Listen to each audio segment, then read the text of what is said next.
you ready to make technology work for you? Tune in to Act on Tech, the podcast where we break down the latest tech trends and show you how to boost your productivity at home and in your business. So, subscribe to Act on Tech today and visit alexcustomtech.com to see how we can take your business to the next level. That's Act on Tech, your guide to smarter tech for a smarter business. Alex Custom Tech, IT means integrity and trust. Hello, welcome to Act on Tech, where we talk all things technology. I am Alex of Alex Custom Tech. And over the last few episodes, we've been talking a lot about Windows 11 adoption, market share, hardware requirements, and changes to workflow. But today I want to talk about something a little quieter. Okay? When I say quieter, I mean like something that not always you hear in the marketplace or in the advertisements or in headlines, or something a little bit more on the surface, backroom discussions type thing. This episode is about life after Windows and what the tech community is quietly doing as Windows become just one more option instead of the default. And you know what the default is. It's like, you get a computer, it's just Windows, right? Default. What we are talking about, what are the solutions we're coming up with, what are the backroom discussions in the tech world. So for decades, Windows have been the center of everything. Like if you work in IT, like myself, Windows wasn't a choice, right? It was just the environment, right? That's kind of what it is, right? But the reality has always been changing slowly, basically, right? So now it's becoming visible in a sense because, this isn't about, abandoning Windows or letting it go or, saying forget Windows isn't necessary anymore. It's about how professionals are rethinking the dependency on a single operating system, right? So Windows is no longer the center, it's the client. So when we say that, I'm going to try to explain what that means. One of the biggest shifts in the tech community is this, right? Windows is no longer the foundation, it's just the client. And in most real world today, this is what's happening, right? Because mostly when we work in our jobs or in our IT or whatever we're doing with computers, here's what we're normally doing now, based on my observation or other tech guys' observation. We're mostly using the browser, we're using web applications, we're using cloud platforms, we're using APIs, and we're using containers like email, documents, CRMs, accounting, and collaboration tools, collaboration tools. All those things live outside of the OS, outside of Windows in a sense, right? So for many professionals, the operating system doesn't matter as much as it used to, right? So given that, we're kind of rethinking how we used to do it. So here's the beautiful thing about it. See, Linux is everywhere, right? Even if you don't really see it, it's really behind the scenes. It's always been behind the scenes. Linux has always been there. When I went to school, we learned about Linux, and that was something that we had to learn and really comprehend because what we were doing on the back end was always Linux, right? So Linux, like I said, is in the background. And when you think about Linux, right, you don't know, but here's kind of what Linux does, right?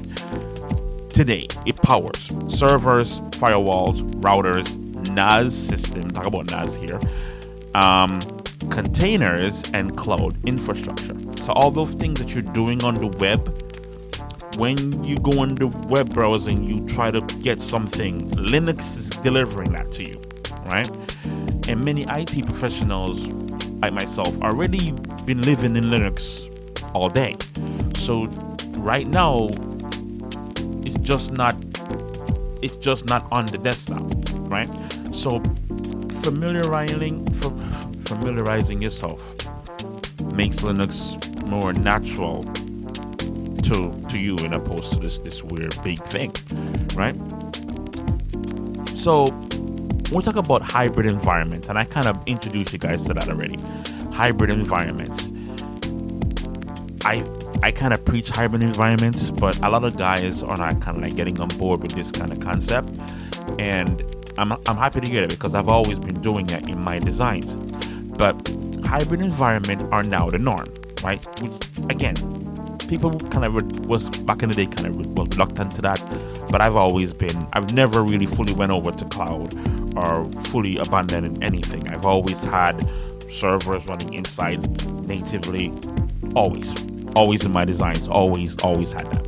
And so people are now doing that now. And what most businesses are really doing isn't just Windows.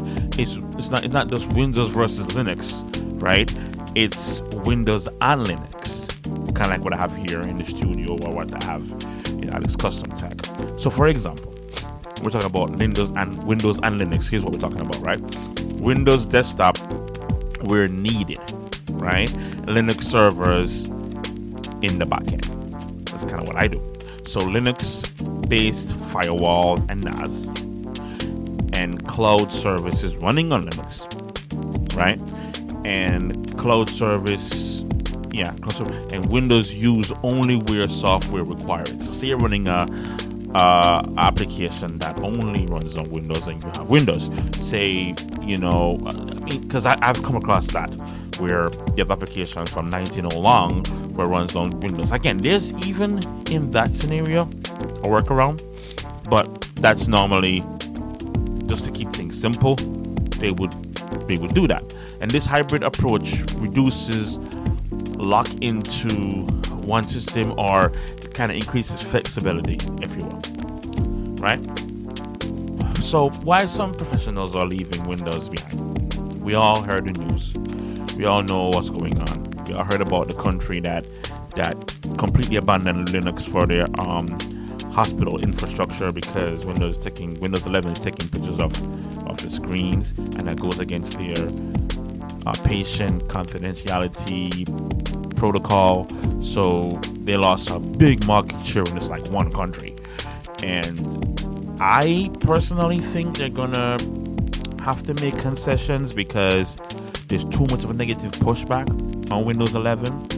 And just between me and you, the whole TPM stuff, they could design it where it doesn't need it, and they could make it where all computers can use Windows 11. They're kind of like pushing it because they want the control that they want, but they're getting so much backlash. I think they're gonna crack because money speaks and the other thing walks.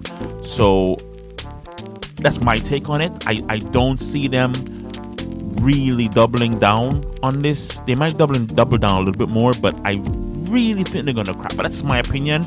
Don't hold me to it. I don't want to put up any wager on it, but I just think that given the backlash, I don't think Windows 11 is gonna be as restrictive as it has been, because it's really not working. Right? People are really pushing back, and they've lost a lot of money in market share, and people are discussing Linux now, and it's just not. I mean, if you look at the numbers, Linux is going up, so it's not looking too good for Windows. I'm just being honest with you, it's not. But again, my clients so far, how I handle it, they're fine. Even with Windows 11, some of them are keeping Windows 10. I'm just doing more work on my end for now, and they're thinking about Linux. So there's a lot of different things that's happening on my end. But again, what I'm seeing is that people aren't happy. Okay, so why are some professionals leaving Windows behind, right? Among tech professionals, right, the reason is really emotional, right? So the common concerns include forced upgrades, okay, hardware restrictions, increased cloud dependency, reduce user control. Now you always have reduced user control. There's work around all these things, but it requires technical knowledge, right?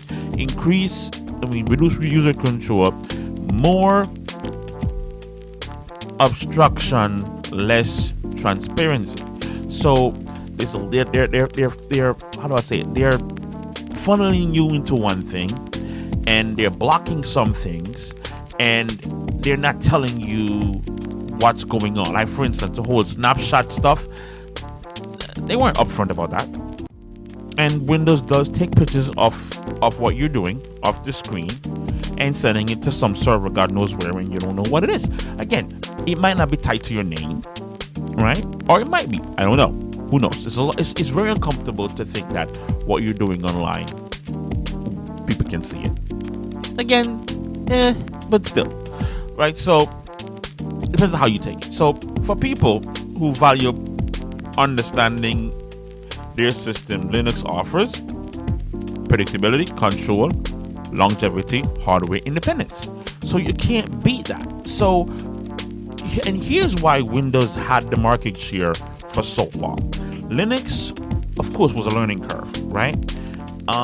It wasn't user friendly as far as GUI was concerned, like user interface, right? A lot of things had to be done in command line, and again, tech guys, it's not a problem for us, but users, they kind of wanted this point and click, and Linux weren't very good with that, right? So it wasn't user friendly, right? And that's why people realize, like, I don't want to do that. Now, Windows point and click, Apple point and click. Okay, here's the problem. Linux is now point and click. Windows have versions as distros that are now point and click. So now that it's point and click, people still didn't go to it because there still was a learning curve, and there is still a learning curve. But now Windows make it so unbearable to have Windows. People are like, you know what? I'll take on the learning curve of this, and it's kind of like cost benefit analysis, and not to go into sociology, but men are by default always do cost benefit analysis. So something has to be worth, the benefit has to be worth the effort, right? If the reward is worth the effort, the men will pursue a thing. But if it's not, right, if they did the cost benefit analysis and it's not worth it, they won't do it. That's why countries are not having babies, you know, the birth rate that's falling, all sort of stuff. It's tied to cost benefit analysis, and people try to make a big deal about it, but at the end of the day, what it comes down is to the effort is not worth the reward I'm going to get for pursuing a particular thing. And it's the same thing with Windows. If I pay for Windows and I go through all these things to install it, what I'm getting out of it is not worth the effort to have it in my infrastructure, while Linux offer me all these things for little investment. So why would I just not go with Linux? Learning it a couple of months and I'm fine. That's why. So that being said, right, it's stable. Linux is stable, no flash. It's boring. Okay, so Linux on a desktop still niche, but growing. It's growing. People are coming to me and saying, "Hey, how about Linux?" I'm saying in my podcast, you can choose Linux. Other tech guys saying the same thing. You know, Linux, right? So you don't think that people are going to actually build distros that's going to be really, really, really, really user friendly now? Remember, we talked about it. Most of the things you even do on Windows is not even native to the operating system. It's in the cloud anyway. Okay, bear that in mind. So Linux desktop aren't for everybody, right? And the tech community knows that. We all knew that, right? But adoption is growing in a specific rule. Now here's the rule, right? Developers are now using Linux. IT admins are now using Linux. Writers and researchers are now using Linux. Power users are now using Linux. Privacy conscious professionals are now using Linux, right? Modern Linux desktops are stable, polished, capable of daily work, and surprisingly boring. Now, when it comes to me, Alex Hutchinson, I'm gonna let you know right now. I am pro boredom. I love boredom. I live in boredom. That is antithetical to what people normally want. And this is why my life is a little bit weird, because my life is boring and I love it. All the things that I do in boring and I like, for instance, the thing that I love the most in the world, like what I really enjoy, like what I really, really enjoy every week is on Tuesdays I go to KFC and I get a bucket of chicken, and on Fridays I go to Chinese buffet and I eat. That is the highlight of my life. Even if I get a vacation week, I stay home and I watch movies. That's it. That's my life. I don't go off to see the world, and I don't go to different places. And I just don't. Again, you do that. That's up to you. But for me, that's what I like. So for me, it's not personally boring, but people in my life think it's boring. Okay? I tell my kids all the time when they said they're bored, I'm saying you're safe. If you're bored, you're safe. You can't get hurt being bored. No, you don't. So boredom is good. Tech that's boring is good. Tech that's boring is good. Boring tech is good.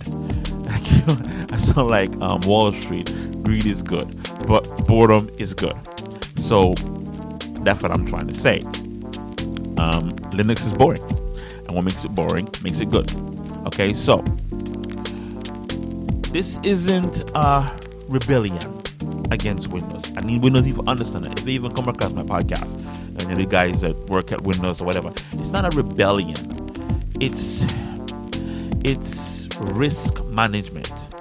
It's cost benefit analysis, right? The shift away from Windows isn't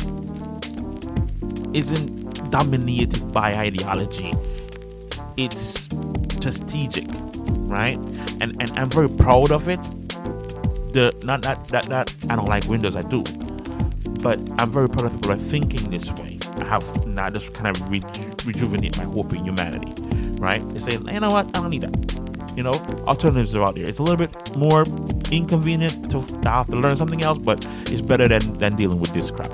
I'm standing on principle. I don't want people taking my information and doing whatever the hell they want to do with it. I think this is good, right? So what happens if license changes? So people are asking this. So what happens if license changes when it comes to Linux, right? What happens if hardware requirements jump again? What happens if cloud dependency increases, right? Having an alternative isn't rebellion, it's just reliance. So that's the problem with Windows. Like, these are the questions people are going to be asking themselves now, like license changes, hardware requirements jump again. What I mean, my computer that I bought 5 years ago or 2 years ago, is it going to work when Windows decide to upgrade again? Like, these questions shouldn't be asked, right? One of the things I love about PlayStation, I'm kind of going off a tangent here. So I've had every PlayStation ever since PlayStation started making gaming consoles, right? And we all gamers know this. The first console wasn't the best, but there's some good games on it. And then PlayStation 2 came out. I was one of the people who stand in line to get PlayStation 2 back in the day. And PlayStation 2 played PlayStation 1 games. Now, you might say, big deal. Well, it is, because I had a lot of collection of PlayStation 1 games when I got PlayStation 2 games. And PlayStation 2 initially came out, it wasn't the best thing in the world, because people, there weren't a lot of games that could use the hardware that was built into the system at the time. It was kind of like before its time. But anyway, you could play PlayStation 1 games on it. So your old games weren't relegated to the pile of heap. You still could use them. PlayStation 3 did the same thing. They kind of like, did it on the first generation, but PlayStation 3 came out, first generation, you could play PlayStation 1 and PlayStation 2 games on the console, which was great, right?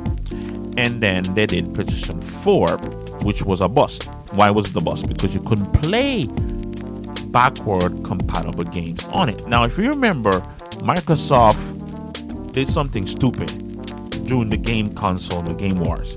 They came up with a console that couldn't play backward compatible games, and people were pissed, and they lost market share. It was a big disaster. Look it up. And actually, the guy that did it was head of Microsoft at the time. Said something like, why would you want to play old games on a new console? Like like it was stupid. And that's the problem. Not understanding your customers, not understanding what they want. Like, again, I'll be the first to say the customers aren't always right.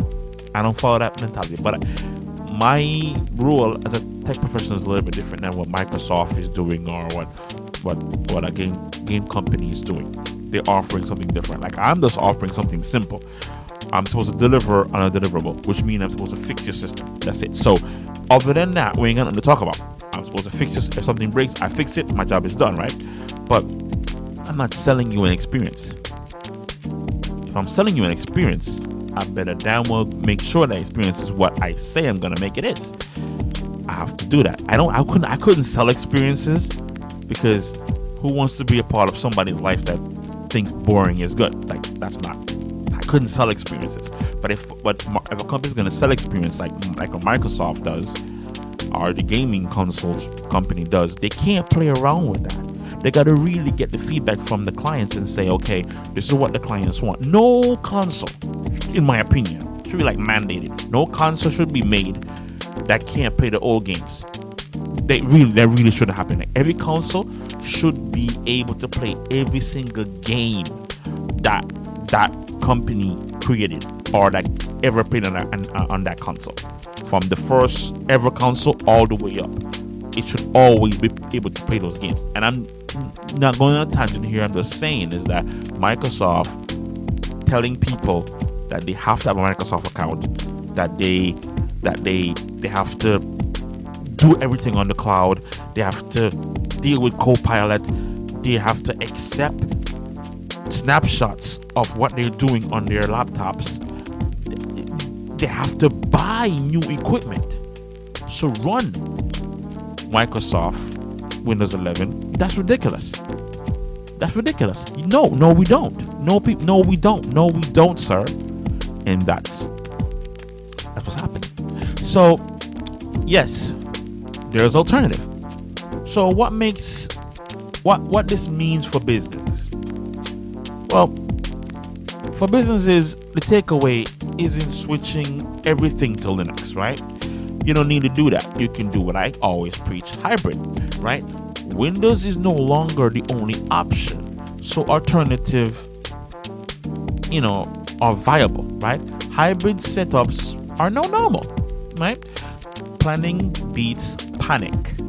Talk about that, right? The smartest organizations are building systems that aren't married to one vendor. So action takeaways. Thing I want you to think about, right? Don't rush always changes without a plan. You can still use Windows 10, just use good tech hygiene, right? Evaluate where your Windows actually are required. So where you really need Windows, think about, and that's easy to do. Get a pen and paper, think about, I may put something on my website that helps you decide where you need Windows. And check out the website and then see what I'm talking about. So evaluate where you actually need Windows and where it's required. Explore Linux for infrastructure roles, like we talk about NAS and servers and stuff like that. Think hybrid, not replacement, right? Get one of the computers in the office or two of the computers in the office with Linux on it. You have 10 people working for you. Have 2 of them run Linux and the other 8 run Windows, and then see how it works, right? Build flexibility into your tech strategy, right? The goal isn't to change for change sake. It's control and principle, if you ask me, right? So, thanks for listening to Act on Tech. We're beating up on Windows again, but I had to talk about it. And I'm going to talk about it a little bit more again. And maybe I'm going to focus on this a little bit more in my next podcast. But thank you for listening. Really appreciate it. And I really want you to understand what we're talking about here, and that you have the choice, and choice is power. So if you consider Linux as a hybrid environment, of course, you can email me right now. I'm still working on some things on the website, right? I will be fully up in mid-February, I think. Right now, I'm not really taking on anything too serious. You can still reach out to me still, but I'll be fully back online in mid-February. But if you want to shoot me an email, info@alexcustomtech.com, or talk to your local IT guy. Tell them you want a hybrid setup. They can help you too. Just think about what I'm saying. As far as Windows and Linux, it's not Windows versus Linux, it's Windows and Linux, in my opinion. Windows is now a client, it's not the default. Right? So until next time, stay flexible, stay informed, okay? And keep acting on tech. Hey there, Jersey and Eastern PA businesses. Ready to take your IT game to the next level? Get excited because Alex Custom Tech is coming your way. We're your go-to for IT support, bringing integrity and trust to every service. From network upgrades to virtualization and even relocating your IT setup, we've got you covered. Stay tuned as we put the finishing touches on our new site. Alex Custom Tech, helping your business thrive with top-notch IT support right in your backyard. Welcome to Alex Custom Tech, your trusted partner for computer service and repair since 2010. We provide professional consulting services to clients throughout New Jersey and Pennsylvania, offering everything from computer repair to network design and installation. Our focus is on building efficient, results-driven professional relationships with our clients. We work with you to create customized solutions that fit your specific needs, whether you're an individual or an organization. Our comprehensive IT consulting services are designed to make your technology work more effectively for you. We provide solutions that meet your business's performance and utilization demands.